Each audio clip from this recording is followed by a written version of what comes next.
برحقن قربان كوينكم متكتاتلنا زلهم كبراتن كبرانن سلام كمي تخونو ناي زعلت معبالتات انه فلما عبيت نطبتات كنا قدم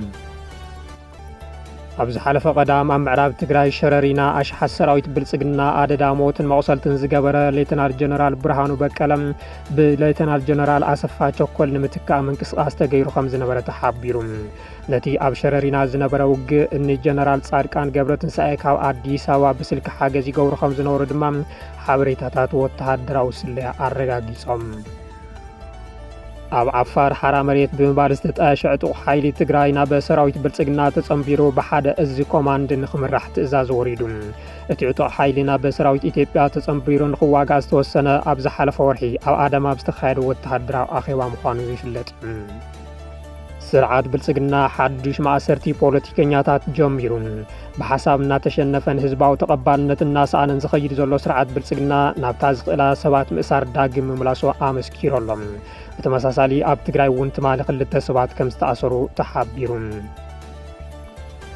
سراوي السودان أمودا تخلي تشن إسران شدشتان نتهاجر كابعتو حيل وهاب دقف المشارخة الناس عن موسى بخلون جنبارات متأنا سفيه متقعد خمس جمر آفريتون زي مجلسي مراحيتي عتو حيل جنرال محمد حمدان داقالو حيميتي نكت ما كارتم داقم نمكوصار دحر محنا ازدوهاب ايون هزي ناب زرزرام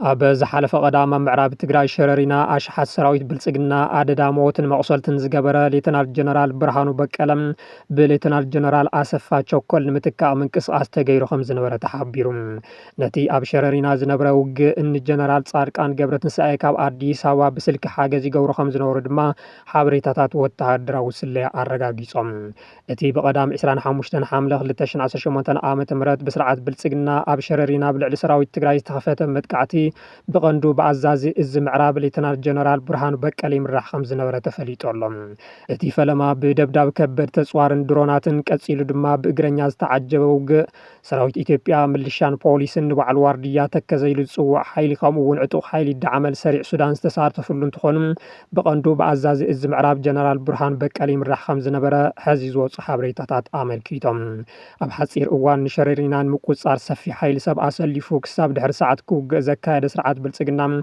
نساعتها تعجيسو صنح سراويت تجراي بصره متقعتي بلعلتي حيلي كبير كسارا خمسة صحة عالم لقب ميدياتات كي ترف الناس صوصو يركبام أب شررينا بلعلي تمر حيلي بالسجنا زبصح كسارا هوسبيتالات حمران غوندرن مليوم أب أديس أبا زركة هوسبيتال طور هايلوج كالي تحكم من خلق تغيرو أب شررينا زقصول يحكم له خمسة لهم كدم حزي دقفتي سرعات زنور خي ترفو زرقاقص وحق خوين اللهم بمعبل حيلي سب سراويت تجراي دمسيسو نشررينا بمقصار بسبر زينا بسرات كسمع ميدياتات عديمو زنبرة بالسجنا جنرال برهان بكال زمرحو زنبرة حيلي كي حاسبو كسارا بصحو تباهيلم أزازي إز سمين معراب جنرال أسفا تشوكلنا بشررينا نخمر رح تغير خمس نبرة دحيرهم زو صحاب ريتاتات آمل كيتم انتخونا سراويت بالسجنا مشارختن دروناتن نفرتن وق خي ترف خمس تتقامين الجارول نزولو سراويت تجراي كتصاور وبزي مخالو من كسارو كبير بمخانون اتي تهانديدوز جمرو متقعتين دحر ساعات كبابي ساعات 10 تطو نخبلو خمس تجدد تحبير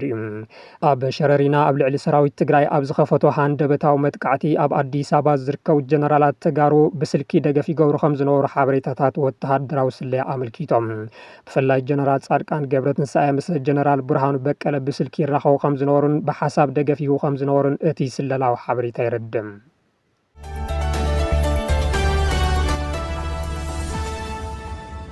أب عفار حرامريت بمبارزة أشعة حيل تجراينا بسراويت بالسجنا تصنبيرو بحد أز كوماند نخمر راح تأزاز وريدون اتعطوا حيلنا بسراويت إثيوبيا تصنبير نخواق أز توسنا أبز حلف ورحي أب آدم أبستخير وتهدروا أخيوا مخاني فلات نبعلو سراويت حيل سلام تجراي لزو عب كل العفار كل محارة سقطان أو وشت تجراي تسلم تنزنك أساس عطوا حيلين تمالسونين إسرا شوعتن حملنا بسراويت بالسجنا نخصم برمم رحي كم زورة دلو تفليت الله اتي حيلي تمال مشهد كوابي ሰዓት 11 ፈረቓን ብህጹጽ ናብ ሰራዊት ኢትዮጵያ ንኽጽምበር ትእዛዝ ዝተውሃቦ ኮይኑ ኣብ መንጎ ኣባላት እቲ ዕጡቕ ሓይሊ ሰፊሕ ኣፈላላይ ከም ዝተፈጠረ ዝወጹ ሓበሬታታት ኣመልኪቶም ዝበዝሕ ተራ ኣባላት እቲ ዕጡቕ ሓይሊ ነቲ ውሳነ ከም ዝተቃወሞ ዝሕብሩ ፍልፍላት ውሕዳት ኣዘዝቲ ግና ነቲ ብእኒ ጀነራል ጻድቃንን ጀነራል ወደን ጡርን ዝወረደ መምርሒ ከም ዝቕበልዎን ኣብ ልዕሊ እቶም ዝተቃወሙ ጸቕጢ ይፈጥሩ ከም ዝነበሩን እቶም ፍልፍላት ወሲኾም ረዲኦም በዚ እውን ዝተወሰኑ መዓልትታት ብምውሳድ ናይ ምእማን ስራሕቲ ንኽስራሕ ኣብቶም ዝተውሃቡ መዓልትታት ከኣምን ዘይከኣለ ድማ ተገዲዱ ናብ ሰራዊት ብልጽግና ተጸምቢሩ ኣብቲ ኣብ ልዕሊ ትግራይ ዝካየድ ውግእ ኣብ ትሕቲ ሓደ እዝ ኮማንዶ ኮይኑ ንኽምራሕ ከም ዝተወሰነ ተፈሊጦሎም እቲ ብስርዓት ብልጽግና ዕጥቅን ስንቅን እናተሰፈረሉ ንሓደ ዓመትን መንፈቕን ኣብ ዓፋር ዝጸንሐ ዕጡቕ ናብ ሰራዊት ኢትዮጵያ ንኽጽምበር ዝተወሰነ ኣብ ዝሓለፈ ወርሒ ኣብ ኣዳማ ዝተኻየደ ወተሃደራዊ ኣኼባ ምዃኑ ምጽብጻብና ዝዝከር እዩ ኣብቲ ብፊልድ ማርሻል ብርሃኑ ጁላ ዝተመርሐ ገምጋማዊ ኣኼባ እኒ ጀነራል ገብረእግዚአብሔር በየነ ወደን ጡሩ ጀነራል ዘውዱ ኪሮስ ጀነራል ጉዕሽ ገብረን ካልኦት ኣዘዝቲ እቲ ዕጡቕ ሓይልን ዝተረኸቡ ኮይኖም ንልዕሊ ሓደ ዓመት በጀት መንግስቲ እናበላዕኹም ኣብ ትግራይ ለውጢ ክተምጽኡ ኣይከኣልኩምን ዝብል ወቐሳ ቀሪቡሎም ከም ዝነበረ ይዝከር በጀት ንኽውሰኸሎም ኣጽዋር ንኽወሃቦምን ብሰራዊት ኢትዮጵያ ንኽሕገዙን ሕቶታት ዘቕረቡ ጀነራል ወደን ጡሩን ተወሳኺ በጀት ከም ዘይስላዕ ብረት ገሊኦም እናሸጡ ገሊኦም ሒዞምዎ ናብ ትግራይ ይምለሱ ኣለዉ ስለዚ ተወሳኺ ኣጽዋር ከም ዘይወሃቦም እኳ ደኣስ እቲ ሓይሊ ናብ ሰራዊት ኢትዮጵያ ተጸምቢሩ ብኡ እናተኣዘዘ ናብ ውግእ ከኣቱ ከም ዝግብኦ ብፊልድ ማርሻል ብርሃኑ ጁላ መልሲ ተዋሂቦም እዩ እቲ ዕጡቕ ሓይሊ ኣብ ልዕሊ ትግራይ ኣብ ዝኽፈት ኩናት ጥራሕ እንተይኮነስ ኣብ ክልል ኣምሓራ ምስ ፋኖ ኣብ ዝካየድ ውግእ እውን ንኽሳተፍ ተወሲኑ እኒ ጀነራል ወደን ጡሩ ተስማዕሚዖም ተመሊሶም እዮም ነዚ ድማ ኣብ ከባቢ ቆቦ ሰራዊት ኢትዮጵያ ምስ ፋኖ ኣብ ዘካየደ ውግኣት ተጋሩ ዕጡቓት ሓራ መሬት ስሩዕ ብዘይኮነ መንገዲ ከም ዝተሳትፉ ብዝተፈላለየ ማዕኸናት ክግለጽ ጸንሐ እኒ ጀነራል ጻድቃን ኣብ ኣዲስ ኣበባ ህዝባዊ ሰልፍታት ከካይዱ እኒ ጀነራል ወደን ጡሩ ድማ ኣብ ትሕቲ ሰራዊት ኢትዮጵያ ንክኾኑ ትእዛዝ ተቐበሉ ኮይኖም ሕዚ እቲ ዕጡቕ ሓይሊ ናብቲ ሰራዊት ብዕልን ክጽምበር ትእዛዝ ኣውሪዶም ተባሂሎሎም እቲ ዕጡቕ ሓይሊ ኣብ መንጎ ተፈጢሩ ዘሎ ኣፈላላይ ፈቲሑ ኣብ ጎኒ ሰራዊት ብልጽግና ኮይኑ ንትግራይ ዶ ይወግእ ወይስ ናብ ዓዱ ናብ ትግራይ ተመሊሱ ኣብ ጎኒ ህዝቢ ይስለፍ ግዜ ዝምልሶ ጉዳይ እዩ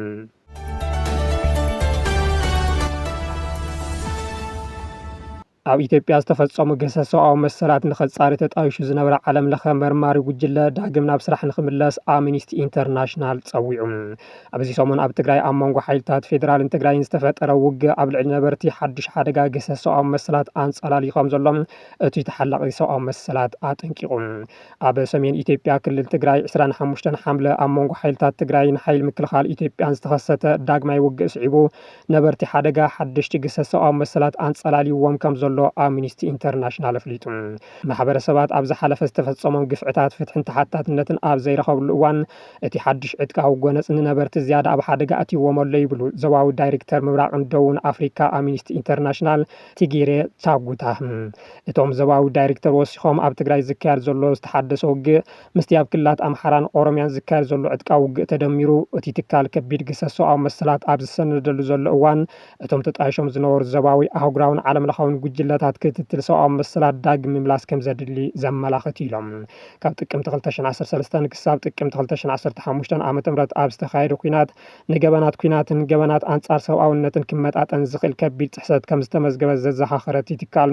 መንግስቲ ኢትዮጵያ ተኣማንነት ዘሎ ምርመራ ከካይድን ገበነኛታት ክሕተቱ ዘይምኽኣሉን ከመ ንቡር ተግባር ክውሰድ ከም ዘይብሉ ኣጠንቂቑ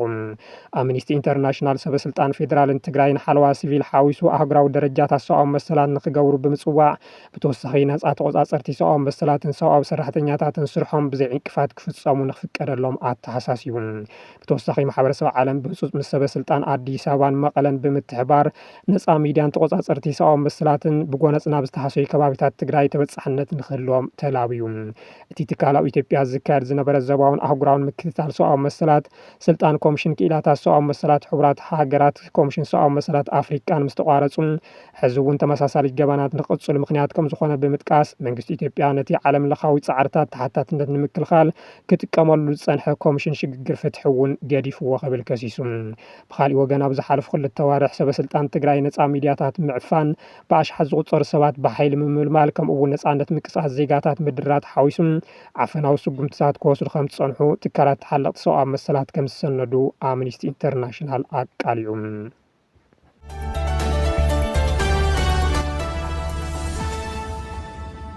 ስርዓት ብልጽግና ሓድሽ ማእሰርቲ ፖለቲከኛታት ጀሚሩ ብሓሳብና ተሸነፈን ህዝባዊ ተቐባልነትና ሳእነን ዝኸይድ ዘሎ ስርዓት ብልጽግና ናብታ ዝኽእላ ሰባት ምእሳር ዳግም ምምላሱ ኣመስኪሩ ተባሂሉ ብተመሳሳሊ ኣብ ትግራይ እውን ትማሊ ክልተ ሰባት ከም ዝተኣሰሩ ተሓቢሩ ኣሎ። ኣብ መላእ ኢትዮጵያ ብፖለቲካ እናተሸነፈ ይመጽእ ከም ዘሎ ዝንገረሉ ዘሎ ስርዓት ብልጽግና ሕዚ ሰባት ናብ ምእሳር ከም ዝተሸጋገረ ተፈሊጡ ኣሎ። ዋላ እኳ ብልጽግና ሰባት ምእሳር ኣቋሪጹ ዘይፈልጥ እንተነበረ ድሕሪ ኣብ ሸረሪና ዝበጽሖ ስዕረት ማለት እውን ኣብዚ ክልተ መዓልትታት ናብታ ዝለመዳ ማእሰርቲ ፖለቲከኛታት ከም ዝተመለሰ ይግለጽ ኣሎ። ኣብ ዝተፈላለያ ሚድያታት ብምቕራብ ብድፍረት መንገፋት እቲ ስርዓት ብምእራይን ብምንቃፍን ዝፍለጡ ፖለቲከኛ ኣይተ ኣበበ ኣካሉ በቲ ስርዓት ከም ዝተኣሰሩ ተፈሊጡ ኣሎ። ኣብ ሰላማዊ ፖለቲካዊ ቃልሲ ዝኣምኑን ኩናት ደው ይበል ኩናት ይኣክል ብምባል ዝፍለጡን ኣብ ነፍሲ ወከፍ መድረክ ንገዛ ውድብ ብልጽግና ብምንቃፍ ዝፍለጡ ኣይተ ኣበበ ኣካሉ ከም ዝተኣሰሩ ተሰሚዑ ኣሎ። ማእሰርቲ ፖለቲከኛ ኣበበ ኣካሉ ካሊእ ንጹር መርኣያ ክብደት ህልው ፖለቲካዊ ሃዋህው ኢትዮጵያ ከም ዘርኢ ዝሕብሩ ገለ ወሃብቲ ርእይቶም ኩናት ደው ይበል ሰላም ይውረድ ኢሎም ኣብ ነፍሲ ወከፍ መድረክ ንገዛ ውድብ ብሰላማዊ መንገዲ ክቃልሱን ዝመረፀ ሰብ ምእሳር ስርዓት ብልጽግና ንሰላማዊ ቃልስን ህንፀት ዲሞክራስን ገደል የእትዎ ከም ዘሎ መርኣያ ምዃኑ ይሕብሩ። ስርዓት ብልጽግና ትማሊ 27 ሓምለ እውን ብተመሳሳሊ ንበዓል ሞያ ሕግን ጠበቃን ኣበራ ንጉስ ከምኡ እውን ሓላፊ ርክብ ህዝቢ ውድብ ኢሃፓ ይስሐቅ ወልዳይ ከም ዝኣሰሮም ዝፍለጥ እዩ። ኢሃፓ ክልቲኦም ኣባላቱን ጠበቃ ኣበራ ንጉስን ብፖሊስ ፌደራል ተታሒዞም ከም ዝተወሰዱ ብምሕባር ብምንታይ ምክንያት ከም ዝተኣሰሩ ናበይ ከም ዝተወሰዱን ከም ዘይፈልጥ ዕላው ገይሩ። በዓል ሞያ ሕጊ ኣበራ ንጉስ ጠበቃ በቲ ስርዓት ተኣሲሮም ዝርከቡ ታየ ደንደኣ እንትትከውን ቅድሚ ሕዚ እውን በቲ ስርዓት ኣብ ኣዋሽ ኣርባ ታሲሩ ከም ዝነበረ ዝፍለጥ እዩ። ኣበራ ንጉስ ስርዓት ብልጽግና 2013 ዓ.ም ኣብ መቐለ ኣጣይሽዎ ዝነበረ ምስሌነ ምምሕዳር ሓላፊ ቢሮ ፍትሒ ምንባሩ ዝዝከር ኮይኑ ናብ ኣዲስ ኣበባ ምስ ከደ ኣብ ማሕበራዊ ሚድያ አንጻር እቲ ስርዓት ብምቅላስ ዝፍለጥ ትግራዋይ እዩ። ብተመሳሳሊ ኣብ ትግራይ ሓደ ኣክቲቪስትን ሓደ ጋዜጠኛን ትማሊ ከም ዝተኣሰሩ ተፈሊጡ ኣሎ። ኣክቲቪስትን ነባር ተጋዳላይን ማዕርግ ኣማረን ጋዜጠኛ ቴሌቪዥን ትግራይ ጥዑም ኣለሙን ከም ዝተኣሰሩ ዝተገለጸ ኮይኑ ብምንታይ ምክንያት ከም ዝተኣሰሩ ዛጊድ ዝወፅእ ሓበሬታ የለን። ሰራዊት ሱዳን ኣብ መወዳእታ 2026 ነቲ ሃገር ካብ ዕጡቕ ሓይሊ ወሃቢ ደገፍን መሻርክቱን ነፃ ንምውፃእ ብኩሎም ግንባራት መጠነ ሰፊሕ መጥቃዕቲ ከም ዝጀመረ ኣፍሊጡ። እዚ መግለፂ መራሒቲ ዕጡቕ ሓይሊ ጀነራል መሓመድ ሓምዳን ዳጋሎ ሄሜቲ ንከተማ ካርቱም ዳግም ንምቁፅፃር ድሕሪ ምሕናዮም ዝተዋሃበ እዩ። ኣዛዚ ሰራዊት ሱዳን ጀነራል ያስር ኣልኣታ ሰራዊት ሱዳን ቅድሚ ምዝዛም ዓመት ፈረንጂ 2026 ንሓይልታት ቅልጡፍ ደገፍ RSF ሙሉእ ብምሉእ ንምጥፋእ ብኩሉ ግንባራት ብሓባር ናይ ምድምሳስ ስትራቴጂ ሕንፅፅ ከም ዘሎ ኣፍሊጦም። እዚ ሓድሽ ወታደራዊ መግለፂ ሰራዊት ሱዳን ኣብ ሰሜን ኮርዳፋን ዓበይቲ ዓወታት ድሕሪ ምምዝጋብ ዝተዋሃበ እዩ። ጀነራል ያስር ኣልኣታ ቅድሚ መወዳእታ እዚ ዓመት 2026 ሓደ ዕጡቕ RSF ይኹን ዕስባት ወፃእተኛታት ኣብ ሱዳን ከም ዘይተርፉን ከም ዝድምሰሱን ኣውጆም።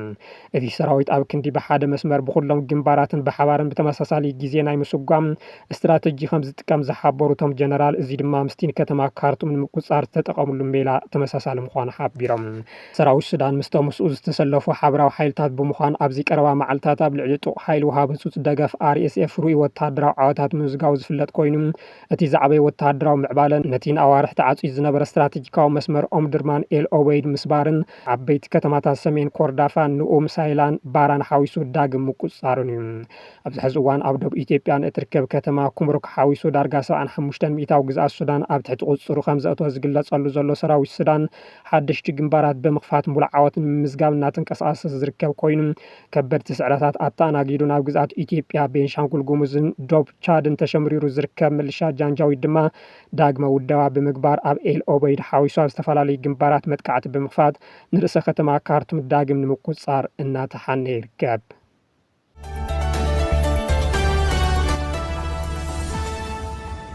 ክቡራትን ክቡራንን ቻናልና ላይክ ሼርን ሳብስክራይብን እናገበርኩም ስለትከታተሉና ኣዝና ብምስጋን ናይ ዝዕለት ዜናታት ነዚኦም ይመስሉ ነይሮም። ሰላም ደህና ኩኑ።